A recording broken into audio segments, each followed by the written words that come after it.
મેં તો કીટો diet follow કર્યું, યોયો ડાયટ ફોલો કર્યું, intermittent fasting, detox diet follow કર્યું, તોય મારું વજન ઉતરતું નથી. આ મોટાભાગના લોકોના આ પ્રશ્ન હોય છે.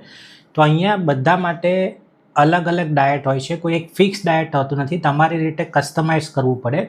અને બીજી વસ્તુ કે તમારા મેટાબોલિઝમ ચયાપચયની ક્રિયાને સૂટ થાય એવી રીતના તમારે ખોરાક લેવાનો હોય છે, અને એની રિક્વાયરમેન્ટ બધાની અલગ અલગ હોય છે. અને હંમેશા રિયાલિસ્ટિક ગોલ આપણે સેટ કરવા જોઈએ કે મહિને 2 થી 3 કિલો જ વેટ લોસ કરવાનું હોય છે, એનાથી વધારે જરૂર હોતી નથી. અને મોટાભાગના લોકોનું વેટ લોસ એટલે નથી થતું કારણ કે નાસ્તામાં મિસ્ટેક કરતા હોય છે, સવારનો નાસ્તો અથવા સાંજનો નાસ્તો.